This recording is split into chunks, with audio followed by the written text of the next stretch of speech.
चलो स्टार्ट करते हैं नया सेशन। ओके, सामने हेडिंग दिख रहा होगा आपको। आज का टॉपिक क्या है? This is dynamic memory allocation और you can say run time memory allocation. ठीक है, इस टॉपिक के ना बहुत सारे नाम है, जैसे डायनामिक मेमोरी एलोकेशन और रन टाइम मेमोरी एलोकेशन तो आपके सामने लिखा हुआ दिख ही रहा है। एक और नाम है इसका डायनामिक बाइंडिंग, ओके, या रन टाइम बाइंडिंग या फिर लेट बाइंडिंग, ऐसे बहुत सारे नाम आपको देखने को मिल जाएंगे। ठीक है, ये टॉपिक किस काम का है मैं आपको डिटेल में समझाता हूँ। जैसे आज तक अपन जितनी बार अरे बनाते आए हैं, ओके, तो अरे कैसे बनाते थे अपन? कुछ इस तरीके से, इंट ए ऑफ 10, ये ना फिक्स हो गया, 10 साइज का अरे है। प्रोग्राम रन हो रहा है, जब तक प्रोग्राम कंप्लीट नहीं हो जाता, हम प्रोग्राम में चेंजेस नहीं करते, तब तक ये अरे 10 साइज का ही रहेगा। ये 20 का नहीं हो जाएगा, ये 5 का नहीं हो जाएगा, है ना। ये 10 साइज का अरे हो गया, तो इसको बोलते हैं फिक्स्ड मेमोरी एलोकेशन या फिर कंपाइल टाइम मेमोरी एलोकेशन। ये कौन सा है? रन टाइम, अभी जो पढ़ने वाले हैं अपन। ठीक है, पिछला वाला कौन सा था? Compile time memory allocation. उसको स्टैटिक मेमोरी एलोकेशन भी कहा जाता था।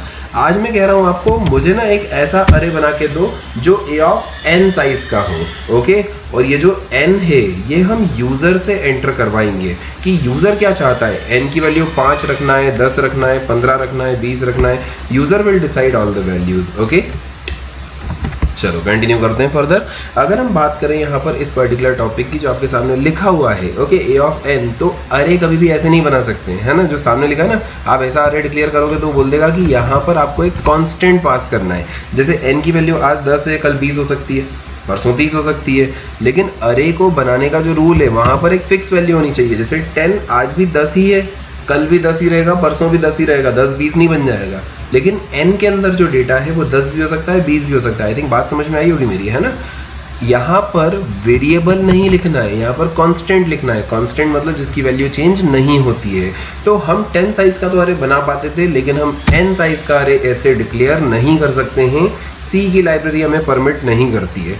ध्यान से सुनना, C की लाइब्रेरी हमें परमिट नहीं करती है। ठीक है, रूल्स तोड़ के तो बहुत सारी चीज़ें करी जा सकती हैं, लेकिन हाँ, पहले तो सिर्फ C बना था ना, तो हमारे पास एक ऑल्टरनेट सॉल्यूशन अवेलेबल हुआ जो कि थोड़ा अलग तरीके से काम करता था। ओके, ये बोलता है कि हम एक फंक्शन बनाएंगे, हम नहीं बनाएंगे, बना बनाया, हम उसको यूज़ करेंगे, उस फंक्शन से हम अरे बनाएंगे। इस फंक्शन को समझना थोड़ा सा डिफिकल्ट तो है, एकदम से कैच नहीं हो पाता है, इसलिए थोड़ा कॉन्सेंट्रेशन लेवल बढ़ा लेना। ओके, मतलब आइट साइड की आवाज़ आपके पास ना आए, सिर्फ इसी वीडियो की आवाज़ आए तो ज़्यादा अच्छा रहेगा, थोड़ा क्लियरली समझ में आएगा। ओके, मैं आपको स्टेप बाय स्टेप समझाता हूँ। अपन एक कंडीशन इमेजिन करते हैं कि मेरे पास एक वेरिएबल है n, ओके, या फिर एक वेरिएबल है साइज। ओके, इस साइज नाम के वेरिएबल में अगर मैं यूजर से एंटर करवाऊं कि आप बताओ आपको कितनी साइज का अरे चाहिए, मतलब आप में से किसी के दिमाग में 10 आ सकता है, किसी के दिमाग में 20 आ सकता है, किसी के दिमाग में 5 आ सकता है, या 50 आ सकता है, कुछ भी हो सकता है ना। इस साइज में जितनी वैल्यू होगी उतनी साइज का अरे बने। प्रोग्राम एक ही रहेगा, लेकिन वो अलग अलग लोगों के लिए अलग अलग साइज का अरे बना के देगा। Got it? हम कोड कितनी बार लिखेंगे? एक बार, लेकिन कोड में अरे कितनी साइज का बनेगा वो यूजर की इच्छा के अकॉर्डिंग बनेगा। ये हमारा टारगेट है। तो इसके लिए हमें एक फंक्शन बना के दिया जिसका नाम है malloc। ठीक है, इसको दो पार्ट में तोड़ते हैं। तो यहाँ पर एक लिखा है m और एक लिखा है alloc। m is for memory, alloc is for allocation. ठीक है, मेमोरी एलोकेशन, ये जो कंपोनेंट है इसके अंदर हम यहाँ पर पास करते हैं नंबर ऑफ बाइट्स, कितनी बाइट एलोकेट करना है। ठीक है, अब इसमें समझने में डिफिकल्ट क्या है वो मैं स्टेप बाय स्टेप समझाता हूँ। ठीक है, जैसे इमेजिन करते हैं कि हमने जब ये malloc फंक्शन कॉल किया तो इसके अंदर हमने पास कर दिया लेट्स से 40। बहुत ध्यान से सुनना, ये 40 बाइट एलोकेट करके आपको दे देगा। ठीक है, और ये 40 बाइट एक साथ होंगी। इमेजिन करो कुछ ऐसा सीन लाइक एक मेमोरी स्लॉट है जिसमें 40 बाइट है, वो 40 बाइट आपकी पूरी की पूरी हो गई। इसका कोई डेटा टाइप नहीं है। जैसे अपन पेन ड्राइव खरीद के लाते हैं 2 GB की, 4 GB की, 16 GB की या 32 GB की, या कोई सी भी, हम जो भी पेन ड्राइव खरीद के लाते हैं उस पेन ड्राइव का कोई टाइप नहीं होता कि ये सिर्फ डॉक्यूमेंट सेव करेगी या सिर्फ सॉन्ग सेव करेगी। मतलब ऐसा नहीं होता है कि कार के लिए, म्यूजिक सिस्टम के लिए एक अलग पेन ड्राइव आती है और हम जो कॉलेज से डेटा लेके आते हैं या कॉलेज में सबमिशन करते हैं उसके लिए एक अलग पेन ड्राइव आती है। ऐसा तो नहीं होता है ना। पेन ड्राइव है, वो डेटा कंटेनर है। ओके, वैसे ही यहाँ पर malloc फंक्शन आपको 40 बाइट की मेमोरी एलोकेट करके दे देगा बिना ये सोचे समझे कि उसका डेटा टाइप क्या है। अब बहुत ध्यान से सुनना, हमें इसको करना पड़ेगा टाइप कास्ट। टाइप कास्ट का मतलब होता है एक डेटा टाइप से दूसरे डेटा टाइप में जाना। ठीक है, हम अगर इन 40 बाइट को ये बोलें कि तुम इंटीजर हो, तो एक इंटीजर 2 बाइट का होता है, तो 40 बाइट से 20 साइज का इंटीजर अरे बन जाएगा। बात समझ में आई? फिर से रिवर्स डायरेक्शन में चलते हैं। अगर मैं 20 साइज का अरे बनाता हूँ इंटीजर टाइप का, तो कितनी मेमोरी चाहिए? 40 बाइट। उल्टा बोलूं, मेरे पास 40 बाइट है, इससे मैं इंटीजर अरे कितना बड़ा बना सकता हूँ? 20 साइज का। अगर मैं कैरेक्टर अरे बनाता, तो कैरेक्टर वेरिएबल 1 बाइट का होता है, तो वो 40 साइज का अरे बना सकता था। ओके, मतलब अगर आपके पास 16 GB मेमोरी है और 1-1 GB की आपके पास फाइल्स हैं, तो आप मैक्सिमम कितनी फाइल रख सकते हो उसमें? 16। अगर 2-2 GB की फाइल होती तो मैक्सिमम कितनी रख पाते? 8। 4-4 GB की होती तो कितनी रख पाते? 4 ही रख पाते। बस वही यहाँ पर हो रहा है। इसने तो 40 बाइट आपको अलोकेट करके दे दी हैं, और इन 40 बाइट को आप कैसे यूज करते हो ये डेटा टाइप के हिसाब से चलेगा। तो इन 40 बाइट से इंटीजर अरे बनाएंगे तो 20 साइज का बनेगा, कैरेक्टर अरे बनाएंगे तो पूरा 40 साइज का बन जाएगा, फ्लोट अरे बनाएंगे तो सिर्फ 10 साइज का बन पाएगा, क्योंकि फ्लोट अरे 4 बाइट का होता है और इसको 4 से डिवाइड कर लो, आंसर आ जाएगा, 10 साइज का अरे बन जाएगा। और अगर इसको डबल में कन्वर्ट करें तो ये 5 साइज का अरे बना देगा। ठीक है, ये एक एग्जांपल था 40। हम इसकी जगह पर क्या पास करने वाले हैं? साइज। ठीक है, पर ना यहाँ साइज पास करने में थोड़ा सा नुकसान हो जाएगा। देखो, साइज में तो यूजर ये बताने वाला है ना कि उसको कितनी साइज का अरे चाहिए। अगर उसने बोला उसको 10 साइज का अरे चाहिए, अब थोड़ी देर के लिए अपन मान लेते हैं सारा काम इंटीजर में हो रहा है, थोड़ी देर के लिए। अगर हम बात करें साइज 10 है, ओके, तो उस केस में मेलॉक 10 बाइट की मेमोरी एलोकेट करके दे देगा। अब 10 बाइट से मेरा 10 साइज का अरे थोड़ी ना बनेगा, मैं इंटीजर कैटेगरी पे काम कर रहा हूँ, तो मुझे यहाँ पर लिखना पड़ेगा साइज इंटू 2। ओके, क्या करेगा ये? Size into 2, size into 2 calculate करेगा। 10 इंटू 2 20 बाइट एलोकेट करके दे देगा, और जो 20 बाइट आपको मिलेगी इससे आप 10 साइज का अरे बना के रख सकते हो। ओके, समझ में आ गया होगा? ठीक है, अगर यहाँ पर फ्लोट अरे होता, ओके, फ्लोट अरे बनाना होता तो 2 की जगह 4 लिखते, डबल अरे होता तो 4 की जगह 8 लिखते। बात समझ में आ गई होगी, है ना? और कैरेक्टर अरे होता तो कुछ नहीं लिखते। पर यहाँ 2 लिखने में भी एक समस्या है। क्वेश्चन आता है आपकी समस्या भाई? समस्या ये है कि अगर आपने एक वीडियो देखा हो मेरा साइज ऑफ फंक्शन इन सी, जब मैं आपको पॉइंटर टू इंटीजर अरे, पॉइंटर टू कैरेक्टर अरे पढ़ा रहा था, उसके साथ में एक टॉपिक और इंक्लूड किया था मैंने, साइज ऑफ इन सी। जो साइज ऑफ नाम का कंपोनेंट होता है ना, वो प्रॉपरली साइज कैलकुलेट करके देता है। अगर हम बात करें 16 बिट, 32 बिट और 64 बिट आर्किटेक्चर की, तो ये आर्किटेक्चर अलग अलग होते हैं सिस्टम के। हमारे सिस्टम में अरे कितनी साइज का बनेगा या फिर इंटीजर कितनी बाइट मेमोरी एलोकेट करेगा, ये सारी चीज़ें डिपेंडेंट होती हैं। किस पे डिपेंडेंट होती हैं? हमारे सिस्टम के आर्किटेक्चर पे। तो हम इन सब लफड़े से बचने की बजाय, लफड़े से बचने के लिए हम क्या करते हैं? वैल्यू लिखने की बजाय यहाँ पर लिखते हैं साइज ऑफ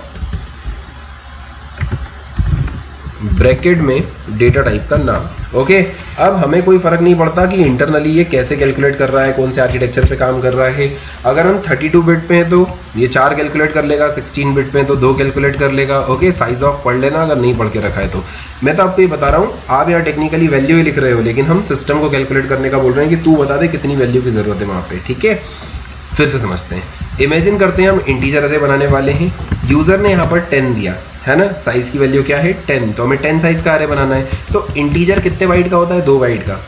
इस लाइन ने 2 कैलकुलेट किया होगा और यहाँ पर इंटू 10 हुआ होगा, तो 10 इंटू 2 20 बाइट की मेमोरी एलोकेट हुई होगी, और ये जो 20 बाइट की मेमोरी एलोकेट हुई है वो हम एक अरे में कन्वर्ट कर सकते हैं। क्वेश्चन आता है अरे में कैसे कन्वर्ट करेंगे?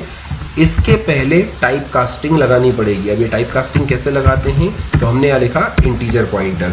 अच्छा, एक बात बताओ, इंटीजर पॉइंटर कितने बाइट का होता है या कितने बाइट को पॉइंट आउट करता है? अगर आपने अगेन पॉइंटर पढ़ के रखे तो पता होगा इंटीजर पॉइंटर में जब इंक्रीमेंट करते थे तो वो 2-2 बाइट का जंप करता था। क्यों 2-2 बाइट का जंप करता था? क्योंकि इंटीजर वेरिएबल 2 बाइट का होता है। तो अगर पहला एड्रेस 2011 है तो अगला एड्रेस 2013 मिलेगा, 12 नहीं मिलेगा, है ना। 13 के बाद 15 मिलेगा, 17 मिलेगा। अगर मैं यहाँ पर सिस्टम को ये बोल रहा हूँ कि देख मेमोरी एलोकेट कर, कितनी, जितनी यहाँ कैलकुलेट होके आई है उतनी। मेरे एग्जांपल में साइज को 10 मान लेता हूँ, साइज ऑफ इंट को 2 मान लेता हूँ, तो 20 बाइट की मेमोरी एलोकेट हुई। उस 20 बाइट को इंटीजर पॉइंटर के हिसाब से कन्वर्ट कर ले। अगर ये इंटीजर पॉइंटर के हिसाब से कन्वर्ट करेगा तो 2-2 के स्लॉट बन जाएंगे। इमेजिन, चलो इमेजिन छोड़ो, लिख ही देते हैं। यहाँ साइज अपन मान लेते हैं 10 इंटू साइज ऑफ इंट कितना मान लेते हैं 2, तो कितनी बाइट एलोकेट हुई? 20। अब अगर इन 20 बाइट को 2-2 के पेयर में तोड़ें तो 10 स्लॉट बनेंगे, वो 10 स्लॉट का एक अरे बन जाएगा। अब कभी भी हम अरे पे काम करते हैं तो अरे हमेशा अपना बेस एड्रेस रिटर्न करता है। बेस एड्रेस रिटर्न करता है मतलब जो भी हमारा अरे बना, मान लो 50 साइज का है या 100 साइज का है या 10 साइज का है, कितना भी बड़ा अरे है, उसके पहले वाले एलिमेंट का जो एड्रेस होगा वो हमें रिटर्न करता है, तो हम उसको P में स्टोर कर लेते हैं। मतलब क्या हुआ इस लाइन का कि हमने मेमोरी एलोकेट की, मेमोरी कितनी एलोकेट की, जितनी यहाँ लिखी थी उतनी एलोकेट की नंबर ऑफ बाइट्स के हिसाब से, उसको हमने इंटीजर पॉइंटर में टाइपकास्ट किया। क्यों टाइपकास्ट किया? क्योंकि मेमोरी का कोई डेटा टाइप नहीं था, तो उसको बताना पड़ा कि तुझे इंटीजर के लिए यूज में आना है, और उसके बाद हमने उसको P में स्टोर कर लिया। यहाँ पर P क्या होगा? एक इंटीजर टाइप का पॉइंटर वेरिएबल, क्योंकि एड्रेस को कौन स्टोर करता है? तो एक पॉइंटर वेरिएबल स्टोर करता है, ठीक है। तो इस लाइन के बाद ओके लिखा हुआ है P is equal to something करके। इस लाइन के बाद जब ये लाइन सक्सेसफुली चल जाएगी तो यहाँ मेमोरी एलोकेट होगी, और जो मेमोरी एलोकेट हुई है उसका एड्रेस किसके पास चला जाएगा? P के पास। इनडायरेक्टली इस पर्टिकुलर लाइन के चलने के बाद जो हमारा P है वो इंटरनली एक अरे में कन्वर्ट हो जाएगा, जिसकी साइज वही होगी जो यूजर ने यहाँ पर दी थी, ठीक है। ये समझना उतना आसान नहीं है, मैंने पहले भी बोला था आपको, स्पेशली लैपटॉप पे समझाना इज वेरी वेरी डिफिकल्ट। अगर ये बोर्ड पे होता तो मैं आपको 5 मिनट में एक्सप्लेन कर देता, क्योंकि बहुत सारी चीज़ें लिख के बताना पड़ती हैं और मिटा के समझाना पड़ती है, एरोज वगैरह बनाना पड़ते हैं। अब नोटपैड पे कितना काम कर पाऊंगा मुझे भी नहीं पता, ठीक है। तो मैं ट्राई कर रहा हूँ, ये वाला टॉपिक अगर जरूरत पड़ी तो हम क्लास में रिपीट में पढ़ लेंगे, ठीक है। अभी के लिए अपन इसको नॉर्मली समझते हैं। अगर आपको बाकी सारी चीज़ें समझ में आ गई हैं तो बहुत अच्छी बात, नहीं भी समझ में आई है तो टेंशन मत लो। एक लाइन है, क्यों लिखी है बता चुका हूँ। इस लाइन के चलने के बाद हमारा P जो कि एक पॉइंटर वेरिएबल था, हमारा P एक अरे में कन्वर्ट हो जाएगा, जो कि साइज नाम के साइज वेरिएबल के अंदर जितनी वैल्यू होगी उतनी साइज का अरे होगा। Got it? अब अगर आपको अरे बनाते आ गया है, मान लो यहाँ साइज की वैल्यू 10 है तो ये P ऑफ 10 लिखा है, तो एक लूप चला लो, 10 वैल्यू स्कैन और प्रिंट करके देख लो। अगर साइज की वैल्यू 100 है तो 100 वैल्यू स्कैन और प्रिंट कर लो। मैं आपको यही प्रोग्राम के फॉर्म में चला के दिखाता हूँ, लेकिन उसके पहले 2 चीज़ें और बताता हूँ। इस फंक्शन का फुल फॉर्म क्या बताया था मैंने? Memory allocation. आपके कंपाइलर पे थोड़ी सी डिपेंडेंसी है, जब आप इस पर्टिकुलर फंक्शन को यूज करते हो malloc को, तो मे बी पॉसिबल आपको एक एक्स्ट्रा हेडर फाइल इंक्लूड करना पड़े जिसका नाम होगा alloc.h, और इफ इन केस अगर आपके इसमें alloc.h काम नहीं करता है तो आप लिखोगे malloc.h, ठीक है। कंपाइलर टू कंपाइलर वेरी करता है। आपको ये वाला फंक्शन चलाने के लिए एक एक्स्ट्रा हेडर फाइल इंक्लूड करना पड़ेगी। कौन सी? #include malloc.h, ठीक है। अब इसने मेमोरी एलोकेट की। अच्छा, प्रोग्राम चलने से पहले बता सकते हो क्या कि मैं कितनी मेमोरी एलोकेट करूंगा, आप कितनी मेमोरी एलोकेट करेंगे, और जो तीसरा पर्सन इस वीडियो को देख रहा है वो कितनी मेमोरी एलोकेट करेगा? किसी को भी नहीं पता, है ना। तो सिस्टम ये बोलता है जितनी मेमोरी मैंने एलोकेट की है मैं तो जानता हूँ उसको कैसे फ्री करना है, लेकिन अगर कोई मेमोरी आपने एलोकेट की है तो ये आपकी रिस्पॉन्सिबिलिटी है कि आप उसको फ्री करो। कहने का मतलब है अगर malloc ने मेमोरी एलोकेट की है तो वो खुद ब खुद रिलीज नहीं होगी। अगर सिस्टम ने एलोकेट की होती, सिस्टम को पता होता कि साइज की वैल्यू पहले से क्या है, तो वो खुद एलोकेट और खुद फ्री कर लेता, लेकिन अभी ऐसा केस नहीं है। तो इस केस में हमें एक फंक्शन और कॉल करना पड़ेगा जिसका नाम होगा फ्री। ये कॉल ना करने पर कोई एरर नहीं आएगी, लेकिन कॉल कर देंगे तो क्या होगा? जितनी मेमोरी यहाँ पर P ने होल्ड करके रखी थी या स्टोर करके रखी थी, ये उसको फ्री कर देगा ताकि फ्यूचर में कोई और उस मेमोरी को रीयूज कर पाए।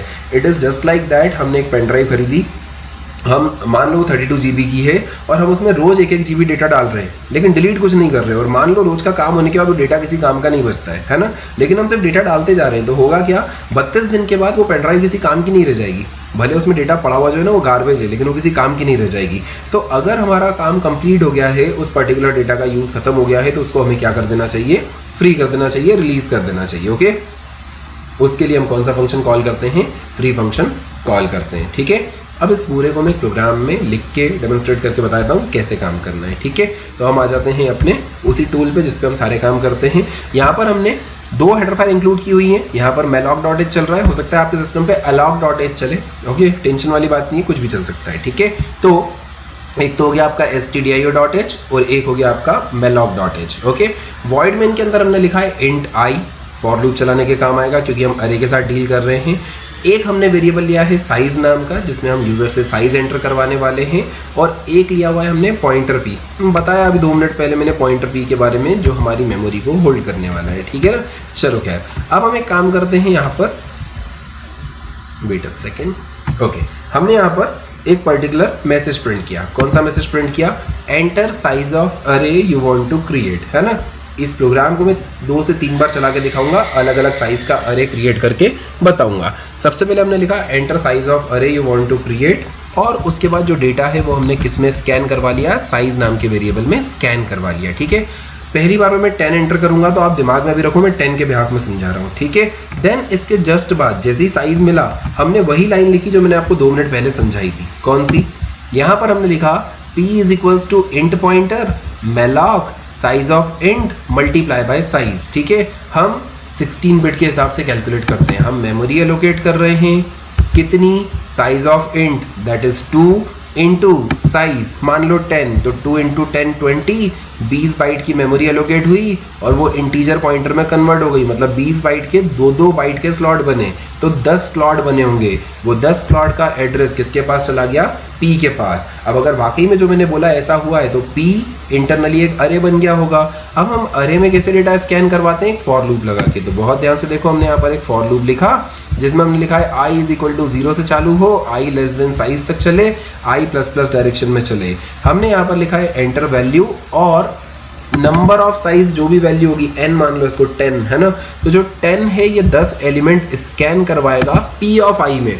अगर वाकई में p एक अरे बना है 10 साइज का तो p of 0, p of 1, p of 2, p of 3 ऐसे करते करते p ऑफ 9 तक डेटा स्कैन हुआ होगा। जब ये पूरा डेटा स्कैन हो जाएगा तो लेट्स से हम एक काम करते हैं, एक मैसेज और प्रिंट कर देते हैं कि यू हैव एंटर्ड। ओके, आपने क्या क्या एंटर किया है? तो यहाँ पर हमने लिखा यू हैव एंटर्ड, एक फॉर लूप चलाया 0 से लेकर लेस देन साइज तक और सारे एलिमेंट्स को सेपरेट लाइन पे प्रिंट कर दिया, ठीक है। इससे हमारे सारे एलिमेंट अलग अलग प्रिंट हो जाएंगे, मतलब सेपरेट लाइन पे नहीं है वो स्लैश टी के साथ, तो थोड़ी थोड़ी स्पेस के बाद प्रिंट हो जाएंगे, ठीक है। जब हमारा पूरा काम कंप्लीट हो गया तो लास्ट में हम एक फंक्शन और कॉल करेंगे जिसका नाम क्या होगा? p। अगेन बोल रहा हूँ इस वाली लाइन को ना लिखने से कोई एरर जनरेट नहीं होगी, लेकिन वो अच्छा तरीका नहीं माना जाता है, ठीक है। अगेन हमने यूजर से एक साइज एंटर कराई, उतनी साइज का अरे बनाया, उतने नंबर ऑफ एलिमेंट स्कैन करवाए, उतने नंबर ऑफ एलिमेंट प्रिंट कराए। अगर आप स्कैन और प्रिंट कर सकते हो तो सर्चिंग, सॉर्टिंग, मिनिमम, मैक्सिमम जो करना है कर लो, कोई रोक थोड़ी ना लाए। समझ में आया मैंने क्या बोला? ओके, चलो खैर फर्दर इसको रन करके देखते हैं।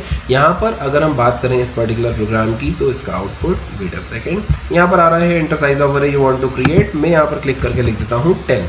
ओके, अब ये बोल रहा है एंटर वैल्यू, अपन 10 वैल्यू डालते हैं। ओके, मैं सीक्वेंस में डाल रहा हूँ तो याद रखने में आसानी रहेगी। तो 1 2 3 4 5 6 7 8 9 एंड 10। ओके, कुछ ऑनलाइन कंपाइलर काफी स्लो वर्क कर रहा है बट स्टिल आप ध्यान से देखो, यहाँ पर इसने 10 एलिमेंट स्कैन किए और 10 एलिमेंट प्रिंट कर दिए, ठीक है। हम एक काम करते हैं, इस कोड को फिर से रन करते हैं और इस बार मैं 10 की जगह यहाँ पर 5 टाइप करके देखता हूँ। ओके, कि मुझे 5 साइज का अरे बनाना है। ओके, 12 23 45 56 74। ओके, देन जो भी वैल्यू थी आपके सामने आ चुकी है। कितनी वैल्यूज आई? 5। तो इस बार अरे कितनी साइज का बना? 5। मैं प्रोग्राम में कोई चेंजेस नहीं कर रहा हूँ, मैं फिर से रन कर रहा हूँ।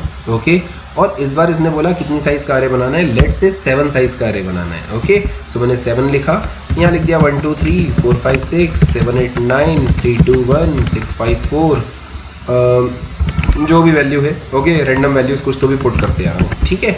आप ध्यान से देखो, मैंने यहाँ पर 7 वैल्यू पुट करके जैसे ही एंटर बटन प्रेस किया यहाँ पर सारी वैल्यूज हमारे सामने आ गई हैं। कुल मिला के मैं ये बताना चाह रहा हूँ कि इस बार जो हमारा अरे है वो फिक्स साइज का नहीं है, उसकी साइज वेरी कर रही है। क्लियर? ठीक है ना, समझ में आ गया होगा। अगर नहीं भी समझ में आया तो डोंट वरी अबाउट इट, ये वाला टॉपिक अपन क्लास में जरूर डिस्कस करेंगे, टॉपिक का इंपॉर्टेंस। ओके, क्योंकि मेलॉग जैसा एक कोई फंक्शन होता है, कैलॉग, रीलॉग, ऐसे फंक्शंस होते हैं, इन सब की डिटेल मुझे बतानी पड़ेगी, है ना। लेकिन दिक्कत क्या है कि ये पूरा का पूरा लैपटॉप पे डायरेक्टली ऑन स्क्रीन पढ़ाना मेरे लिए बहुत डिफिकल्ट है। मुझे बोर्ड पे पढ़ाने की आदत है तो मैं बोर्ड पे ज़्यादा अच्छा एक्सप्लेन कर पाऊंगा आपको ये सारी चीज़ें। ये तो एक काइंड ऑफ वैसा कि अभी आपके पास टाइम है तो कम से कम पढ़ के रख लो, ऐसा ना रहे कि कहीं मतलब दिमाग में से सारी चीज़ें स्किप आउट होती चली जाए, है ना। तो ज़्यादा अच्छा है इसको पढ़ के रख लो। ओके, चलो देन ये वाला सेशन अपन यहीं पर ओवर करते हैं। इस प्रोग्राम को चला के देख लेना। अगेन एक छोटा सा टास्क आप लोगों के लिए, जब आप ये प्रोग्राम चलाओगे तो मैंने यहाँ पर सिर्फ ये 10 एलिमेंट या 5 एलिमेंट जितनी भी साइज है उतने एलिमेंट प्रिंट किए हैं, आपको प्रिंट नहीं करना है। उतने नंबर ऑफ एलिमेंट स्कैन करने के बाद आपको सर्चिंग करना है, सॉर्टिंग करना है, मिनिमम वैल्यूड एलिमेंट निकालना है, मैक्सिमम वैल्यूड एलिमेंट निकालना है, सारे एलिमेंट्स का समेशन करना है। ऐसे कोई से भी 2-3 प्रोग्राम उठा के बना लेना, तो इससे आपके 2 फायदे होंगे। एक तो अरे का रिवीजन हो जाएगा, दूसरा आपको मेलॉग फंक्शन समझ में आ जाएगा कि ये कैसे काम करता है। ठीक है, चलो देन आज का सेशन अपन यहीं पर ओवर करते हैं। इसके आगे के सेशन में अपन पढ़ेंगे स्ट्रक्चर्स क्या होते हैं और वो कहाँ काम आते हैं और कैसे काम आते हैं। ठीक है, चलो देन।